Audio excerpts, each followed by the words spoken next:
Salut tout le monde, c'est Justice et je vais vous présenter les cartes de la faction Axiom et les synergies qu'elles peuvent avoir pour réaliser un deck de façon efficace.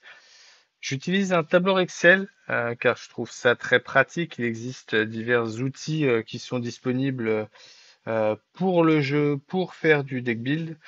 Il suffit de chercher un petit peu sur Internet ou sur le Discord francophone pour les trouver. Je trouve pas forcément ça très efficace. C'est pour ça que je me suis fait un tableur Excel que je vais vous montrer dans un instant, qui me permet d'être un peu plus efficace et de pouvoir réfléchir à ce que je vais pouvoir faire et d'avoir tout en visuel notamment. Je vais pas vous donner de liste toute faite parce que je pense pas que ce soit un élément très intéressant sur ce jeu. Je suis convaincu que le deck build va se faire autour des uniques que vous allez pouvoir piocher. C'est vraiment ça qui va donner le sel du jeu. Et je pense que un deck sera très différent en fonction des uniques que vous aurez et des effets qui seront sur ces uniques. Je prétends pas être un expert sur Alter ni sur aucun TCG d'ailleurs. J'ai joué notamment néanmoins pardon, à suffisamment de parties pour connaître toutes les cartes et voir un peu les différentes synergies qu'on va pouvoir trouver, voir ce qui va être puissant dans les decks et ce qui ne va pas l'être. L'idée, c'est vraiment de donner une base de réflexion pour la construction vous-même de vos decks. C'est donc plutôt orienté vers des débutants qui pourraient avoir du mal à comprendre toutes les subtilités en termes d'effets. Euh, bon, je reste convaincu que tout le monde puisse quand même trouver son compte dans cette vidéo. Je ferai la même chose évidemment pour toutes les factions. Je vais pas m'arrêter à Axiom. Et une fois que j'aurai fait ça, je vais faire un petit focus sur chaque héros pour aller donner les cartes, j'ai envie de dire un peu obligatoires dans le deck, en fonction de la stratégie qu'on veut mettre en place pour notre héros. Je vais essayer d'être concis, je vais essayer d'être clair dans ma vidéo, dans mes propos. J'espère que je ne vais pas dire d'erreur sans le vouloir. Si c'est le cas, n'hésitez pas à me corriger en commentaire ou même à apporter des compléments si vous estimez que il y a des informations supplémentaires qu'on peut donner. Ça va déjà prendre du temps cette vidéo, donc c'est pour ça que je vais essayer de ne pas rentrer dans trop de détails, mais vous pouvez les ajouter en commentaire. Et pour ceux ou celles qui seraient intéressés par ce document, je vais essayer de le mettre en lien dans la description. J'ai essayé sur le Discord, mais c'est un peu compliqué encore parce qu'il est déjà il est lourd du fait d'avoir des images et vu qu'il change un petit peu de format, c'est pas évident. J'arrive pas pour le moment à conserver les images, mais je vais voir ce que je peux faire. Au pire, si j'arrive pas à le faire, il suffit de me le demander en commentaire et je vous transférerai sans problème ce petit outil. Voilà, bon visionnage. Je commence sans plus attendre avec toutes les cartes de la faction qui sont présentées par ligne ici. Première ligne, on a les communes, la deuxième, on a l'équivalent en rare, et la troisième ligne, ce sont toutes les transfuges que je vais pouvoir retrouver dans ma faction. J'ai trié les cartes de façon à les avoir un peu dans l'ordre de coût en termes de mana, avec en premier tout ce qui va être personnage, puis les sorts et enfin les permanents. Si je prends le premier, ou plutôt les deux premiers, on a deux personnages de base qui ont un coût de main de 1. C'est très intéressant des cartes à 1 puisque on est sur un jeu où on veut des majorités et donc laisser le joueur jouer, temporiser, voir ce qu'il fait avant de pouvoir réagir avec des cartes un peu plus conséquentes, c'est très intéressant. Donc jouer deuxième joueur ou temporiser avec des cartes à faible coût sera toujours intéressant. Il n'y en a pas énormément. Ici, on en a deux de base et trois dans les transfuges. Du coup, il faut les considérer pour nos decks. La première, la mécanicienne de la fonderie, va être très utile notamment avec son effet de soutien qui va nous permettre de payer moins cher le prochain permanent qu'on jouera. Pour les decks qui sont très orientés autour des permanents, notamment Sierra, mais on peut très bien envisager des decks avec beaucoup de petits permanents notamment, la carte devient très intéressante puisqu'on va pouvoir jouer nos permanents, pour le coup, potentiellement s'ils sont chers assez tôt. Si on pense à la ruche des Scarabots qui vaut 6 et qu'on voudrait la jouer quand on a 6 mana, grâce à cette carte, on pourrait la jouer un tour plus tôt et donc bénéficier de son effet à midi une fois de plus. Pour le récupérateur Axiom, on a du coup des stats à mettre aussi pour un coût de 1, et il va être intéressant pour son effet ravitaillé. On est sur une faction qui va aimer jouer beaucoup de cartes de la réserve, avec beaucoup de cartes qui ont un effet qui se déclenche depuis la réserve, et certaines cartes qui ont un coût moindre de la réserve par rapport à leur coût, donc coût moindre de la main par rapport à leur coût de réserve. Ravitailler, ça, du coup, c'est intéressant, d'autant plus pour les stratégies qui vont orienter avec une dépense de cartes assez élevée, hein. Si on pense à Soubash qui va payer une carte pour aller mettre un robot, au bout d'un moment, on peut manquer un peu de cartes. Donc, je pense qu'il faut de base avoir toujours quelques pioches ou quelques ravitaillements dans son deck, ce que nous permet potentiellement dès le premier tour ce récupérateur Axiom. Au niveau des versions rares, la version rare de la mécanicienne de la fonderie nous donne un peu plus de stats, donc elle sera un peu plus efficace si on joue un deck avec beaucoup de petites cartes. Ou voilà, si je veux la prendre au premier tour, elle sera efficace aussi contre une recrue hors 10 par exemple, parce qu'elle va prendre l'avantage sur le premier tour dessus, ou d'autres petites cartes qui vont être en 1-1-1, comme par exemple chez Muna, le champignon éternueur. L'intérêt de la rare chez le récupérateur Axiom, c'est son coût qui passe à 1 en réserve, donc qui permet de le jouer de façon un peu plus fréquente. Potentiellement très intéressante chez Trest par exemple, où on va vouloir jouer un maximum de cartes de la réserve pour activer son pouvoir rapidement. Ensuite, on a l'élémentaire de Kélon, qui nous permet, quand il est joué de la main, de mettre une carte du coup de sa main, de sa main en réserve. Euh, Ça va être particulièrement utile avec certaines cartes qu'on veut absolument avoir dans la réserve. Là encore, plus on a des cartes comme ça qui nous virent nos cartes de la main pour mettre en réserve, on va avoir besoin d'un peu de ravitaillement. Cependant, on est sur une carte qui a quand même des stats très intéressantes pour un coût de 2 avec 3 en montagne et 3 en océan. En rare, on a le choix de mettre en réserve. Je pense que la rare n'a pas forcément beaucoup d'intérêt. Si je veux mettre des choses en réserve, je fais attention au moment où je vais jouer mon élémentaire et je peux jouer la commune. À voir. Ingénieur de la fonderie avec un coût de 2, des stats qui sont pas médiocres et un effet de la réserve qui me permet de jouer là aussi un permanent moins cher. Donc, où on va l'orienter sur les decks où on va vouloir jouer des permanents en assez grande quantité. La version rare fait la même chose, mais avec une réduction de 2 au lieu de 1, qui sera particulièrement efficace si je joue des permanents assez conséquents. On a un permanent qui vaut 1. Si je le mets dedans, je ne vais pas aller jouer la rare. Mais si je veux orienter mon deck sur la ruche Scarabot, ça me paraît une carte très intéressante. Ogun, un peu de stats et un effet qui va venir booster nos robots. Donc là, on est plus sur une stratégie où on va vouloir mettre beaucoup de robots. Alors ça peut rester avec notre ruche Scarabot, hein, puisque c'est l'orientation de la ruche, ça va être de poser des robots. On a d'autres cartes qui vont venir également nous mettre des robots. Grâce au Goon, on va tous les booster. Donc ça peut être très intéressant de le jouer dans ce cadre-là. Sur sa version rare, il va mettre lui-même un robot si on le paye 2 en plus et nous faire le même effet. Euh, à voir. Je pense que les deux peuvent être utiles dans un deck en fonction du nombre de places que vous avez pour mettre des rares. Le superviseur d'assemblage, Diane, qui pas d'effet particulier, mais qui a pour un coût de 2, une stat de la main de 3. Il va être potentiellement plus intéressant, en tout cas aussi intéressant de la main que de la réserve. Donc on va pas forcément le mettre dans un deck où on veut mettre toutes nos cartes en réserve. Mais voilà, si on est sur une stratégie un peu différente, il peut avoir tout son sens. C'est pas mal du tout hein, de passer un 3 en forêt. Donc c'est pas forcément la moins bonne carte du set, j'ai envie de dire. Sur sa version rare, il nous donne un petit effet qui est très intéressant, qui nous permet d'activer les déclencheurs avec du coup un effet flèche sur un permanent. Ça, c'est très intéressant si on choisit nos permanents dans notre deck en fonction de n'avoir que des permanents qui ont des effets flèches.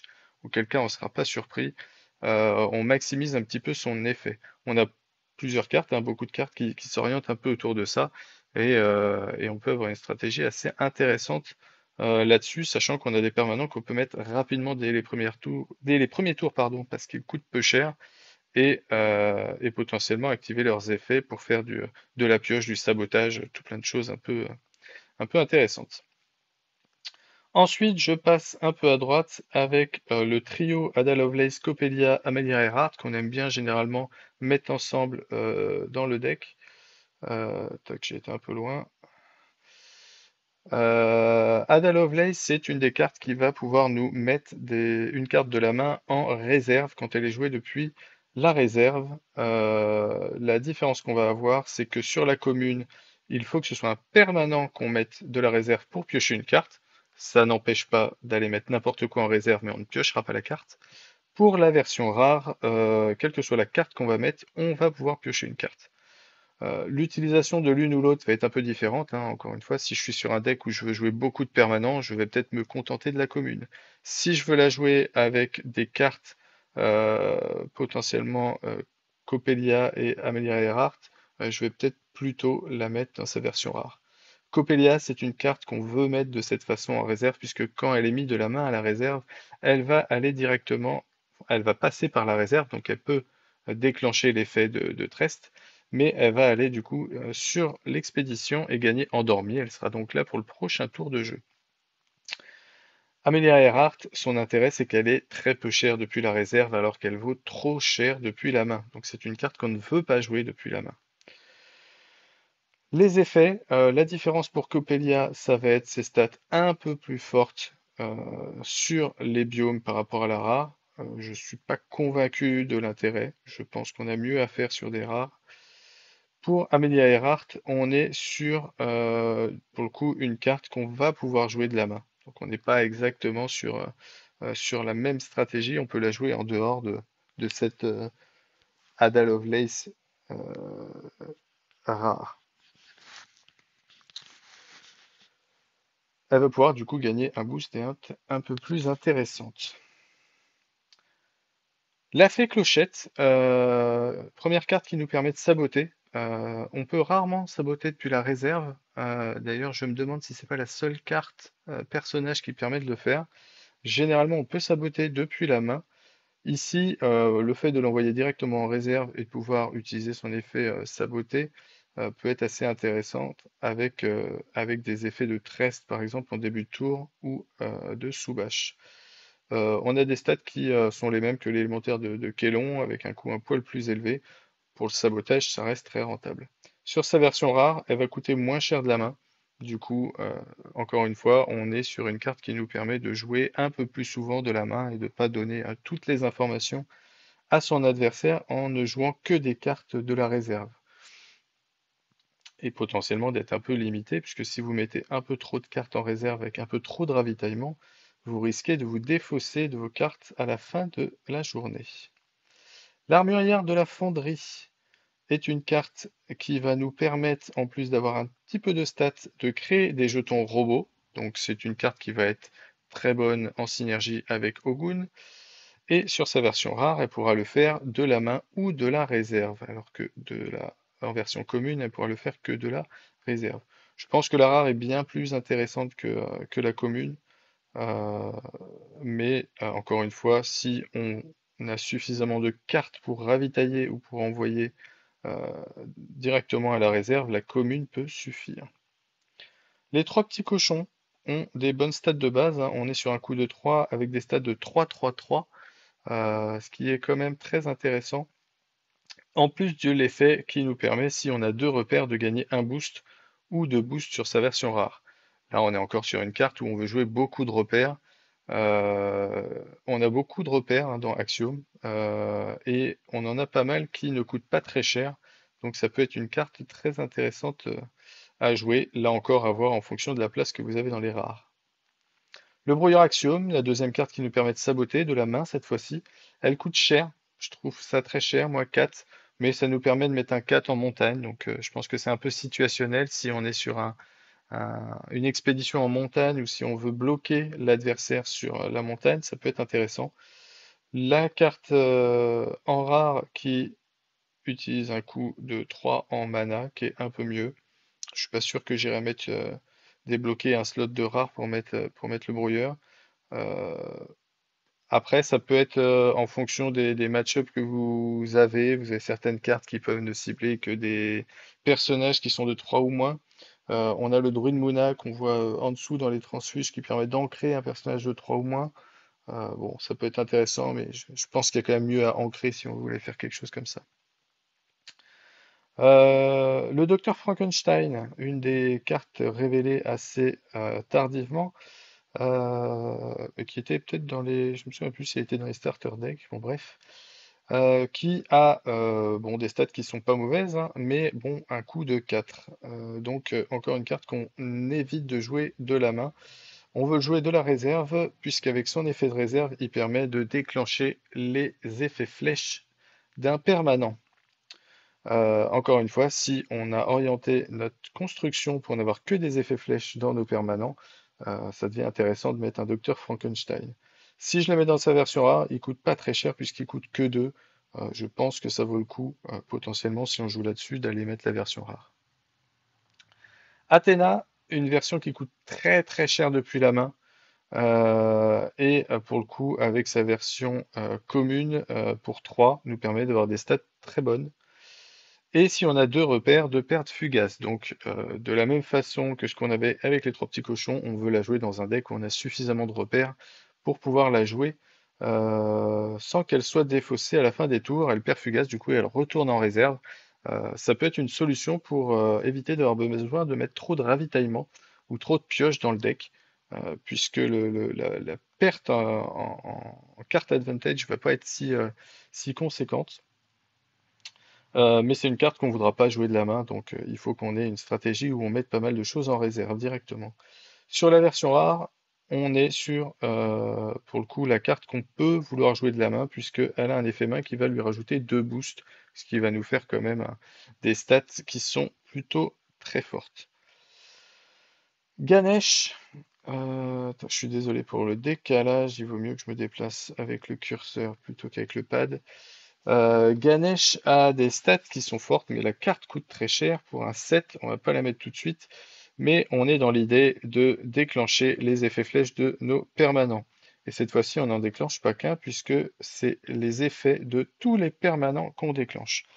Je rappelle qu'on ne peut garder que 2 permanents, mais seulement à la fin du tour. C'est-à-dire que si je vais mettre un permanent à 2, par exemple, celui qui va me permettre de saboter avec un effet flèche, je peux potentiellement jouer sur un tour à 9 mana, la Ganesh derrière, jouer les effets de mes permanents, du coup de mes 3 permanents, ce qui peut être très intéressant, surtout si on parle de sabotage ou de choses comme ça, ou d'aller mettre des effets de la ruche Scarabot, d'aller mettre des, euh, des petits Scarabots un peu partout. Donc c'est une carte très bien. Le coût un peu cher l'oblige à la jouer du coup sur la fin de partie. Si vous voulez la jouer un peu plus tôt, parce que vous avez potentiellement beaucoup de petits permanents que vous avez réussi à mettre avec des effets flèches intéressants, on peut vouloir mettre la rare pour la jouer un peu plus tôt avec un coût de 6. Ensuite, on passe au sort. Pour la version commune et la version rare, on a AP. Idem, hein, c'est un sort qui est arrivé très récemment au niveau des cartes qui ont été dévoilées. Ça a fait un peu parler de lui, puisque ça nous amène une nouvelle mécanique qui permet de changer d'expédition l'un des personnages. Pas très évident à jouer, mais il faut voilà, savoir bien compter ses biomes, et ça peut permettre d'avoir la surprise. C'est plus une carte qu'on va jouer à la fin de son tour, hein, pour le coup.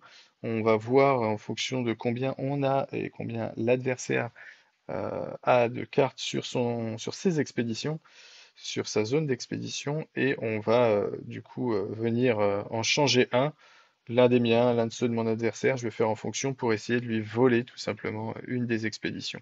Pour un coût de 1, donc ça permet de dépenser un petit peu le reste de mana qu'on aurait pu avoir en main. Si je veux le payer un peu plus cher, je peux prendre la version rare et je vais pouvoir piocher une carte en plus. La pioche est très intéressant, hein. Ça permet d'avoir quand même un avantage certain. Pour le coup, plutôt sur les premiers tours où on aura plus de potentiel. Si en fonction de notre deck, on veut plutôt la garder sur des surprises de fin de partie, je pense qu'on peut plutôt garder la version commune avec un coût de 1. Là encore, la pioche de cartes, c'est un équilibre à avoir hein, dans le deck. Il faut tester pour voir si j'ai trop de ravitaillement ou trop de pioches, auquel cas ça veut dire que je vais pas être suffisamment efficace. Donc il faut trouver l'équilibre pour ne pas tomber à court de cartes et en avoir suffisamment en fonction de ce que vous mettez en ravitaillement, en pioche de cartes et en fonction de si vous avez mis Athéna par exemple pour le fait qu'elle ne perde pas son fugace et retourne en réserve et puisse être rejouée tous les tours potentiellement. Le deuxième sera un, c'est l'entraînement mécanique qui permet lui aussi d'aller déclencher les effets flèches d'un permanent. Pour un coup de 1, aller déclencher un sabotage, par exemple du brouilleur blindé qu'on a ici à droite, ça me paraît quand même pas déconnant. Pour un coup de 2, on va pouvoir activer les effets flèches de 2 permanents.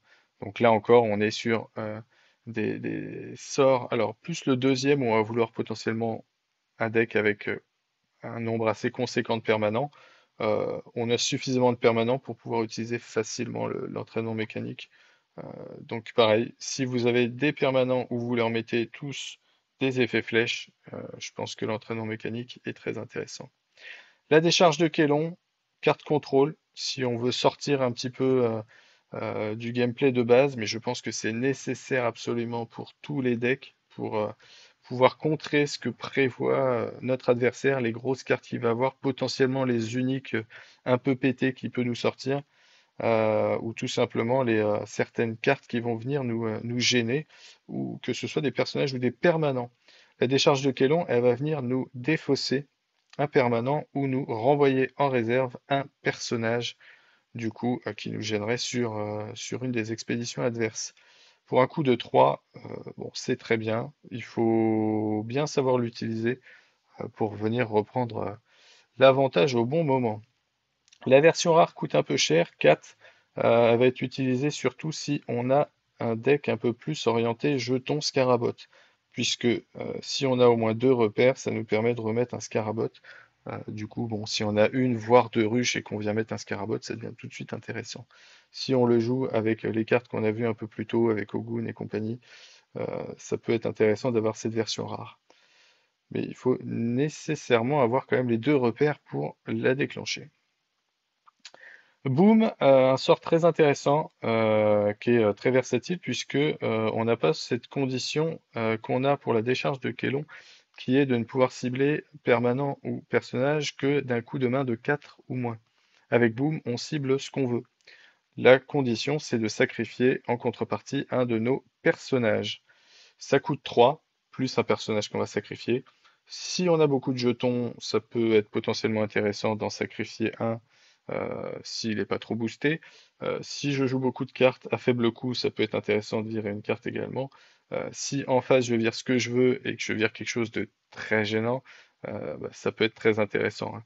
Si on a des cartes un peu compliquées à gérer, comme l'Hydra Kaena par exemple chez Muna, qui est éternel, ou euh, un Atlas chez Bravos qui va aller avoir gigantesque et mettre de la présence sur les 2 côtés, ou même un Kraken hein, de la même façon. On va être content d'avoir un boom, de sacrifier juste une carte pour aller virer tout simplement, hein. On est sur une défausse, là on n'est pas sur un renvoi en réserve, donc il ne pourra pas remettre sa carte. Donc c'est très intéressant. La version rare, pour le même coup, elle est plus puissante parce qu'au lieu de sacrifier l'un de nos personnages, on peut choisir de sacrifier l'un de nos permanents. On a dit qu'on avait des permanents qui sont pas très chers, ils sont juste après. Quand je sacrifie mon cylindre de Kélon à 1, j'ai pas perdu grand-chose. Quand je sacrifie mon brouilleur blindé à 2, non seulement j'ai pas perdu énorme, mais en plus, si j'ai pris ma version rare, je peux déclencher son effet. Je vais revenir dessus. Le cylindre de Kélon, bon, je pense que c'est une carte qui est intéressante dans tout deck, hein, ça ne coûte que 1, on perd pas de tempo. Euh, je peux gagner du coup 2 compteurs Kélon ou alors je peux en utiliser un pour venir donner un boost au prochain personnage que je joue. Si je veux pas être trop limité par rapport au personnage que je joue, je peux choisir la rare. Je vais choisir un des personnages qui est déjà sur le board et lui faire gagner un boost. Et en plus de ça, il y a un effet flèche qui nous permet de gagner un boost. On parlait de toutes les cartes qui nous permettent d'activer un effet flèche.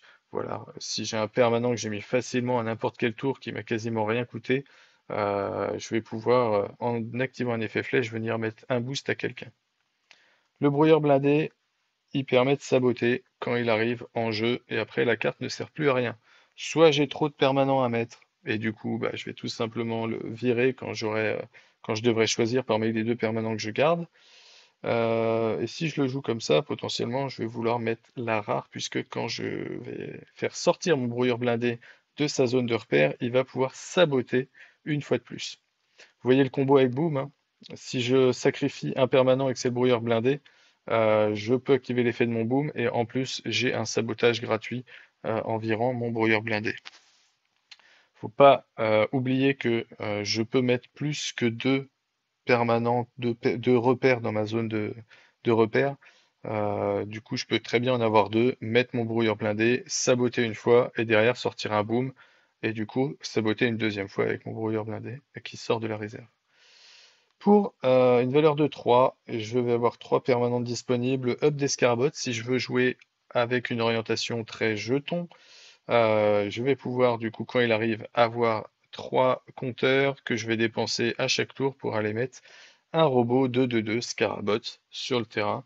Euh, Si je peux booster un petit peu mes Scarabots, c'est très intéressant d'aller le jouer. C'est une valeur de 3. Je rappelle que l'effet de Sierra s'active si je mets un permanent qui a une valeur de main de mana de 3 ou plus, donc ça va pas marcher avec les deux premiers. Ici, ça veut dire que je vais pouvoir mettre un Scarabot supplémentaire en activant l'effet de Sierra. La rare coûte moins cher, elle activera pas Sierra puisqu'elle est K2, mais ça peut être intéressant dans d'autres types de decks, notamment où je veux jouer plutôt beaucoup de cartes à faible coût. Le générateur kélonique, pardon, va notamment être une carte qu'on va vouloir potentiellement utiliser si on joue beaucoup de petites cartes où on n'a pas forcément beaucoup de ravitaillement, ou voilà, tout plein de choses qui vont nous dire que j'ai besoin de piocher des cartes. Je pense que c'est difficile à le placer dans un deck. C'est une carte qui est quand même très chère. 3 de base, ça peut être intéressant pour Sierra, pourquoi pas. Mais derrière, il faut, une fois par tour, l'incliner et payer un pour aller piocher une carte. Dans le corset, on a des cartes un peu équivalentes qui vont nous coûter moins cher pour d'autres factions. Euh, du coup, je pense pas qu'on la verra beaucoup. Il faut vraiment trouver la stratégie qui convient bien. Et je pense honnêtement qu'elle trouvera toute sa saveur dans les drafts, notamment, où si je me fais un draft avec uniquement des personnages qui coûtent 1, 2, 3. Je peux être content de dépenser 1 pour aller avoir beaucoup de cartes et faire tout ce que je veux. Pour un coût de 4, encore plus cher, ça me permet de piocher une carte. Je vous ai dit une bêtise parce que, bon, c'est vrai qu'on voit pas très bien, hein, j'ai pas un écran moi très grand devant les yeux. C'est un coût de 2 de base sur la version commune, donc c'est encore plus cher que ce que je disais, et c'est seulement un coût de 1 sur sa version rare. Euh, bon, à voir à quelle manière on peut la rentabiliser en choisissant l'une ou l'autre.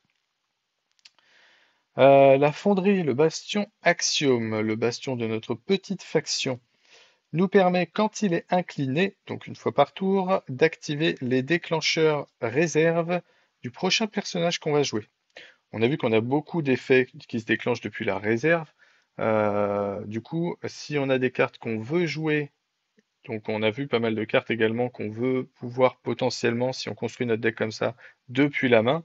La fonderie peut être intéressante puisqu'on va les utiliser depuis la main, mais néanmoins déclencher leurs effets de la réserve. Donc ça peut être quand même pas mal. Si je veux payer un peu plus cher, 4 au lieu de 3, pour utiliser la rare, je vais pouvoir en plus piocher une carte.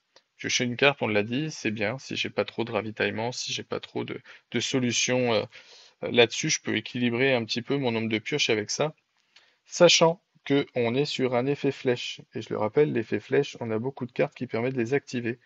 Et activer une pioche, c'est quand même très intéressant. Je peux choisir en contrepartie plutôt d'avoir du ravitaillement avec le recycleur Axiom. Je pense qu'on verra pas forcément les deux permanents dans le même deck, sauf si je joue vraiment beaucoup de permanents. Ici, je vais vouloir le jouer assez tôt dans la partie pour ravitailler à midi, donc à chaque tour.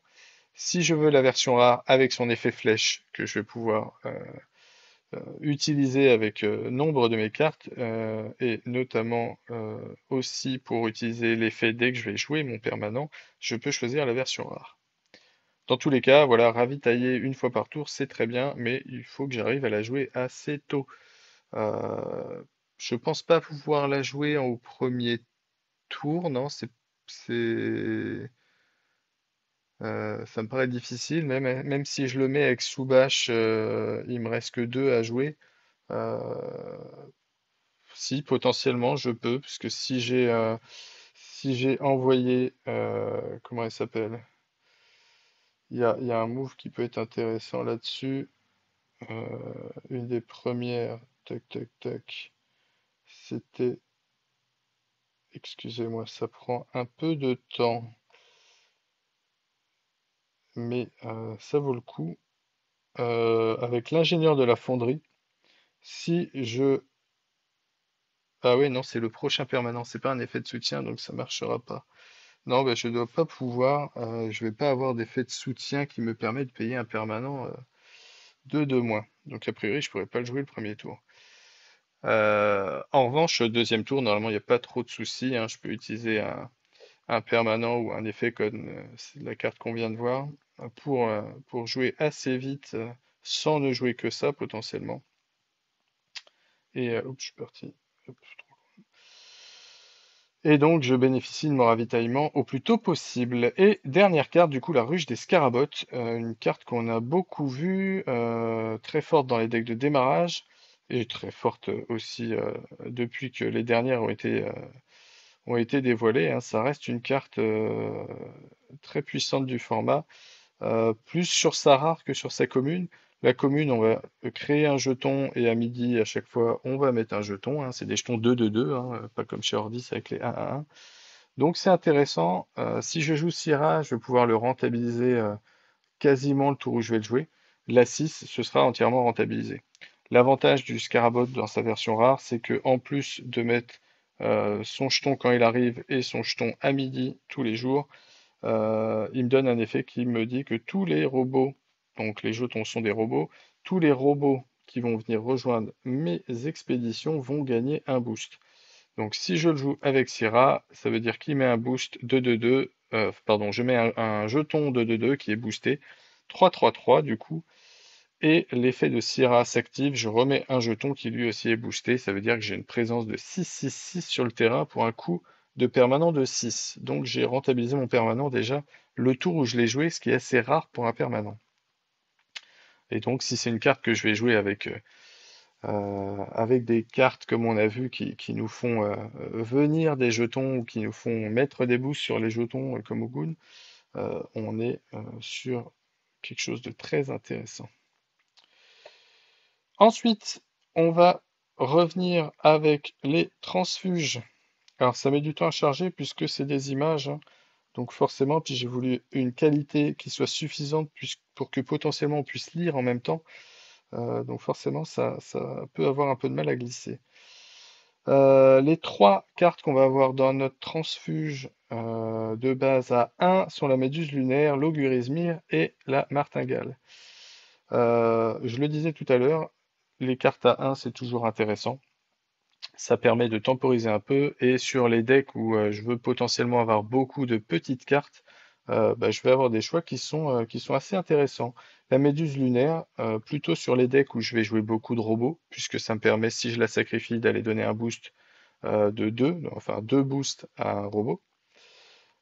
Si je joue l'Augurismir, je vais avoir des stats qui sont plutôt bonnes, hein, au même titre que notre mécanicienne de la fonderie au-dessus, qui a 1-1-2. C'est très intéressant puisqu'on va venir égaler des cartes à 1-1-1 et on va mettre une stat en plus. Donc, vu que le premier tour, on joue sur les 3 biomes, avoir juste un 2 en plus, c'est très intéressant au premier tour. En fonction de si on joue premier ou deuxième, forcément, ça va jouer. Plus intéressant, si on va jouer deuxième, on pourra mettre on pourra avoir plus de choix, mais potentiellement avec une carte à 1, généralement on peut jouer une autre carte à 2, on joue la carte à 2, on attend de voir ce que l'autre y met en face, souvent il va potentiellement mettre une carte à 3. Derrière je peux mettre ma carte à 1 de l'autre côté, si je joue comme ça j'ai quand même de bonnes probabilités de me retrouver avec au moins une expédition qui va avancer, donc prendre un peu l'avantage par rapport à mon adversaire. Et puis après, je pourrais la rejouer, hein, de la réserve. Ça coûte toujours 1 et ça me fait toujours quelque chose d'intéressant. La martingale, quant à elle, a des stats qui sont pas meilleures que la méduse, mais elle va avoir un effet de soutien qui nous permet de jouer pour un coût moindre la prochaine carte du tour. Et on n'est pas juste sur le permanent, hein, on est sur n'importe quelle carte. Donc on est sur une carte qui va être très versatile. Mowgli, Mowgli, il n'a pas d'effet particulier, il a juste une grosse stat sur sa valeur de forêt, il a 0 dans le reste. Il coûte que 2, un depuis la réserve. Si je fais mon deck avec beaucoup de cartes que j'envoie en réserve, mettre une stat de 3 en forêt pour un coût de 1, ça c'est très intéressant. Je vais pas forcément le mettre en 3 exemplaires dans mon deck, mais je pense que situationnellement, quand je suis à une étape où j'ai une expédition qui n'avance que sur la forêt, ou si mon adversaire est sur juste la forêt, un petit Mowgli qui traîne, il peut faire plaisir. La traceuse Bravos, son intérêt, comme tout Bravos, c'est d'avoir des stats intéressantes par rapport à son coût. Le défaut, c'est qu'elle va gagner Fugace avec un effet flèche. Si elle fait partie de ma stratégie de mettre beaucoup de cartes dans ma réserve, bah, si je la joue de la réserve et qu'elle gagne Fugace, je m'en fiche parce que en fait, elle aurait gagné Fugace de toute façon. Donc voilà, si je ne veux pas jouer les cartes de la main, mais plutôt tout orienté réserve, bah, la traceuse Bravo, c'est intéressante. Le scribe runique du monolithe, qui nous vient de chez Ordis, a, pour le coup, lui, on est plutôt sur un deck où on veut avoir un petit peu de cartes qui se jouent de la main. Alors, ça ne veut pas dire qu'on a forcément un deck où on met tout en réserve ou un deck où on va garder toutes les cartes qu'on va jouer de la main. Évidemment, on peut faire un petit peu un équilibre des deux. Euh, et je pense que les trois possibilités peuvent marcher, honnêtement, à tester. J'ai pas forcément testé toutes les mécaniques dans ce genre-là. Mais voilà, on a une carte du coup avec un effet main, du coup qui sera plus intéressante à jouer de la main, qui nous permet, si on contrôle les jetons, de ravitailler. Donc on revient sur l'idée d'avoir un deck où on a notamment beaucoup de jetons, où on a de la ruche pour aller ne pas avoir à se poser la question et être sûr d'avoir un jeton pour activer notre scribe et pouvoir ravitailler. Le roi grenouille, une carte qui est très prisée, elle est pas chère par rapport à ses stats, hein, bien qu'elle ait 0 en montagne, elle a 3 en forêt et en eau, ce qui est largement suffisant. Et elle est notamment intéressante pour son effet de soutien qui nous permet de payer le prochain permanent moins cher. Coup de 2, du coup je peux jouer cette carte et une des cartes de valeur 1. Et ça veut dire qu'au deuxième tour, avec 4 mana, je peux payer un permanent pour un coup de 1 ou moins. Potentiellement, je peux même aller mettre du coup la ruche Scarabot au deuxième tour, si elle est dans sa version commune. Potentiellement, même si j'ai joué la martingale, je peux même aller jouer la rare directement. Là, j'ai combo jackpot. Encrière de l'Ouroboros, on est sur une stratégie un peu différente. Ici, on va pas aller jouer sur les cartes qui vont partir de ma main pour aller en réserve. On va être sur une carte qui a un effet quand elle quitte la zone d'expédition pour aller en réserve.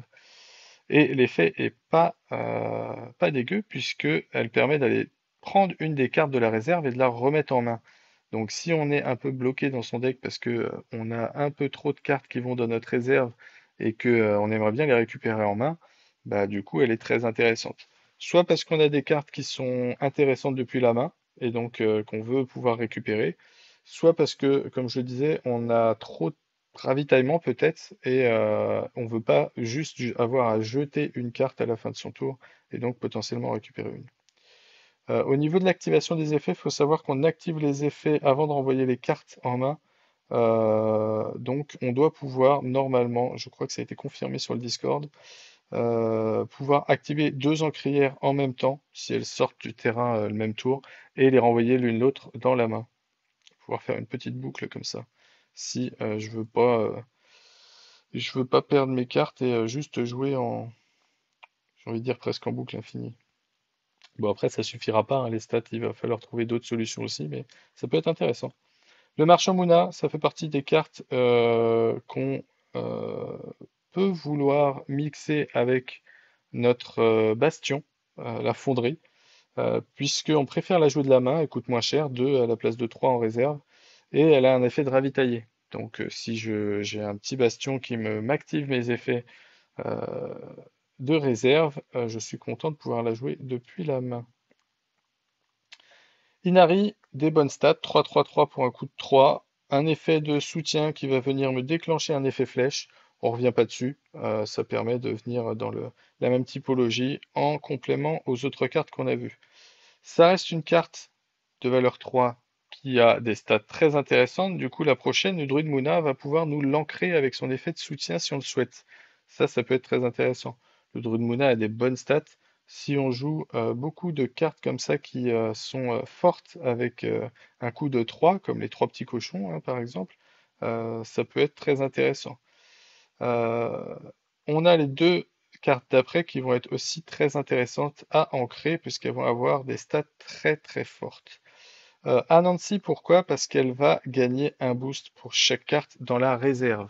Donc si je la joue avec un deck où je mets beaucoup de choses en réserve, bah forcément je vais facilement monter à 3, 4, 5, voire plus au niveau des boosts que je vais mettre juste avec son effet. Donc ça peut être très intéressant. Elle coûte que 2 depuis la réserve pour des stats de 2 de base. Comme je vous dis, on peut monter sur 5 assez facilement. La fille d'Yggdrasil, elle aussi, on va plutôt la jouer de la réserve, puisque de la main, on donne une carte à l'adversaire, hein, finalement. Donc on est très bien sur cette stratégie d'envoyer une carte de la main à la réserve, ou de ravitailler. Si je la joue de la réserve, bah, elle me coûte que 3 et je mets 5-5-3, je suis très content. Si derrière je l'ancre avec un Druid Moona, bah, c'est pareil, j'ai rentabilisé mon druide. La videuse Bravos, un coup de 3, des stats de 2. L'intérêt, ça va être dans ses effets. Sabotage. On a ça doit être la quatrième carte qu'on a croisée qui a un sabotage.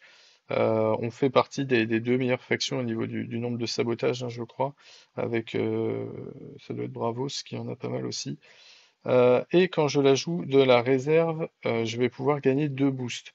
Donc pour un coup de 3, avoir une carte qui fait 4-4-4, je suis au-dessus de la moyenne, donc je suis content.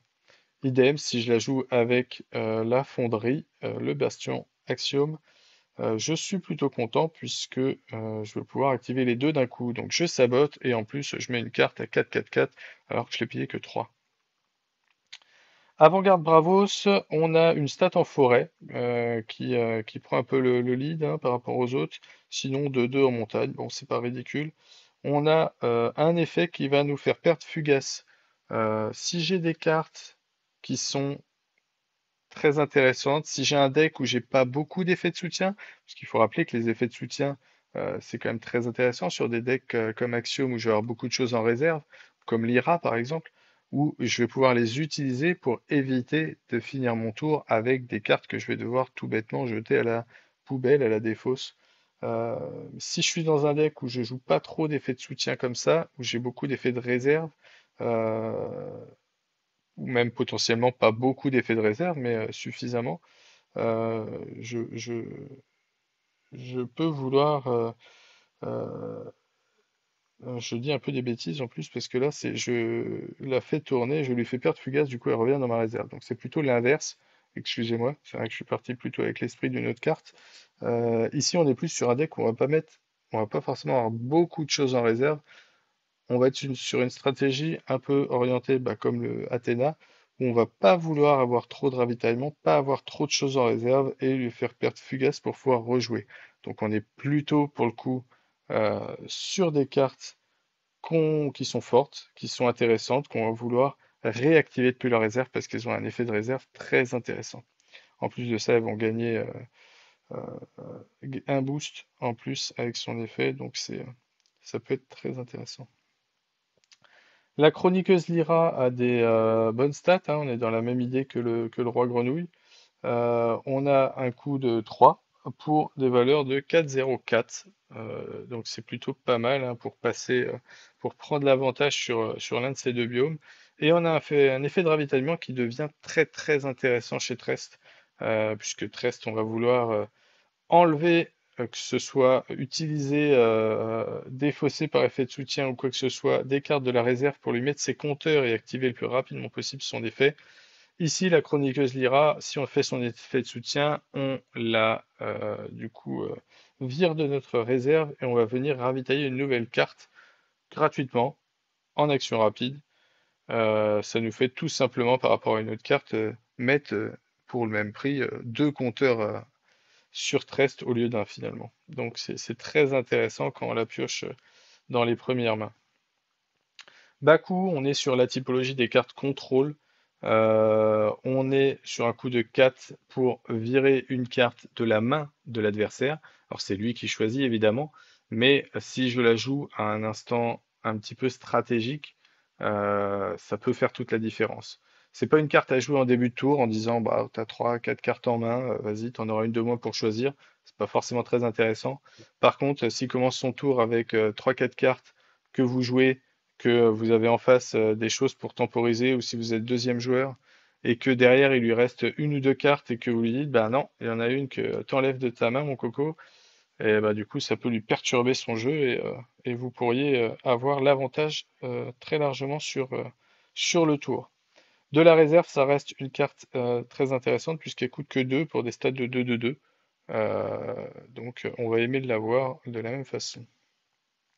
Croupière de l'Ouroboros, on est sur les cartes qui ont un peu de stats, un peu de body.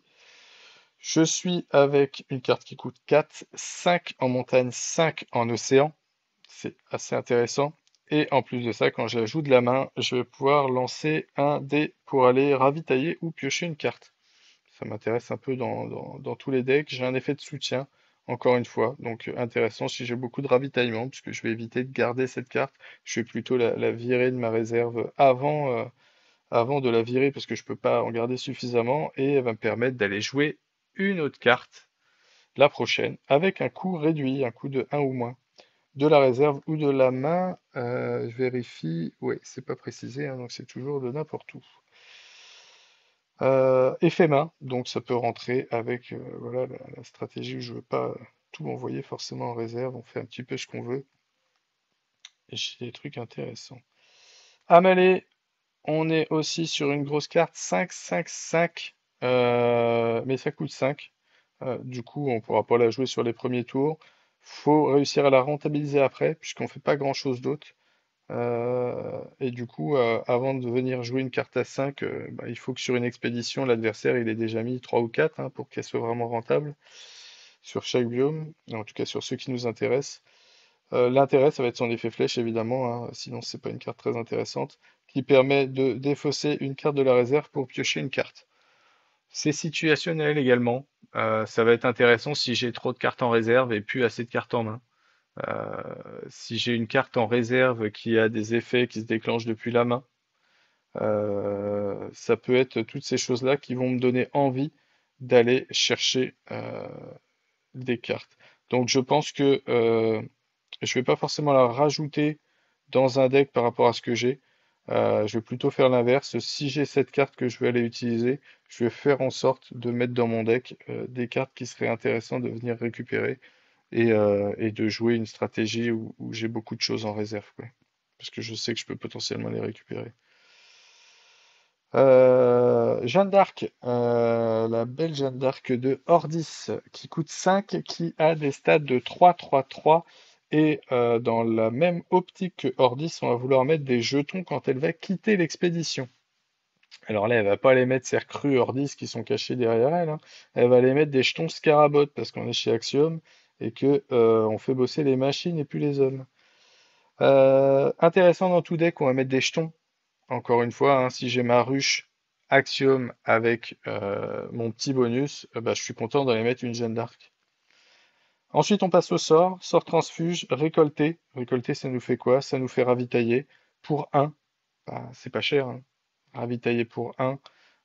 Si j'ai pas assez de cartes qui me permettent de ravitailler, si je joue un sous-bâche qui me consume toutes mes cartes en les virant dans la réserve, ça peut être assez intéressant de venir ravitailler de temps en temps. Je pense à Anansi, qui va gagner des boosts pour chaque carte de ma réserve. Si je commence mon tour en mettant récolté depuis la main, puis je la rejoue de la réserve, celle-là, elle partira du coup. Alors, ouais, l'un comme l'autre, hein, même si je la joue de 1, elle va en réserve. Même sans jouer les deux de la réserve, ça veut dire que j'ai deux cartes de plus dans ma réserve. Donc deux boosts de plus sur un Anansi si je la joue. Il y a un beau combo à faire. L'entraînement à l'esprit d'équipe, une carte fugace qui coûte 2 et qui va nous permettre de faire un peu de contrôle puisque ça va virer un personnage adverse. Ça le défausse pas, ça le met en réserve seulement. Mais le coût va dépendre du nombre de personnages que je vais avoir moi dans ma zone d'expédition, donc dans le total de mes deux expéditions. Euh, bon, on n'est pas sur un décor 10, hein, donc on va pas se retrouver avec 12 000 jetons. Néanmoins, si je joue jetons ou si je joue beaucoup de cartes à faible coût, je peux me retrouver assez facilement en mid-game, en milieu de game, avec je pense, 3, 4, 5 personnages, et donc venir aller chercher un permanent ou un personnage à 5 que je vais virer pour seulement un coup de 2, ça peut être intéressant. Je pense qu'il y a quelque chose à faire, hein. Si je dois jouer mon générateur kélonique, je vais jouer beaucoup de petites cartes et je vais mettre cette carte-là dans mon deck. Je l'ai jamais testé, mais je pense que s'il y a quelque chose à faire, ce serait comme ça. Le saut adhésif, on a un peu l'équivalent de notre décharge de Kélon qu'on avait ici, mais dans l'autre sens. C'est-à-dire qu'au lieu d'aller choisir un personnage ou un permanent qui coûte 4 ou moins, ici on en prend un qui coûte 4 ou plus. Ça permet de virer une ruche scarabotte, hein, si j'ai en face un autre axiome. Et ça permet de virer tout ce qu'on a dit qu'on aurait pu virer avec Boom. Les Hydrakana, les Kraken, les Atlas, qui vont un petit peu nous faire peur potentiellement en fin de partie. Si j'ai gardé un saut adhésif, ça me coûte que 3 et je leur dis bye bye. Par contre, contrairement au Boom, hein, je rappelle le Boom, ça défaussait. Ici, on les renvoie juste en réserve. Donc il faut le faire vraiment quand il peut pas le remettre ce tour. Enfin, il peut difficilement les remettre ce tour-là, à la rigueur l'Atlas ou certaines autres cartes. Euh, mais voilà, si on est sur le dernier tour, ce sera plus impactant que sur l'avant-dernier tour. Ouvrez les portes, on est dans le même principe que Jeanne d'Arc. Là encore, hein, quelque chose qui nous vient de chez Ordis, où on met du jeton. Si j'ai de la ruche au scarabot, si j'ai Ogun qui va pouvoir nous remettre des jetons, je suis content, hein. Si j'ai le cumul des deux, je mets un ouvrez les portes, je mets un jeton robot dans chacune de mes expéditions. Donc si je mets 3-3-3 à gauche, 3-3-3 à droite, et que derrière je mets Ogun pour aller leur remettre des boosts, euh, j'ai quand même des choses intéressante pour un coût assez faible. La furie du Kraken, intéressante si j'ai en face de moi un adversaire qui joue beaucoup de petits personnages pas chers ou beaucoup de jetons. Si j'ai Ordis en face, je suis content d'avoir une furie du Kraken. Pas forcément évidente contre d'autres types de factions. Mouna, ça peut être intéressant aussi. Euh, je le vois mal utilisé forcément contre un Izmir. Je ne sais pas si ça va être très rentable. Bon.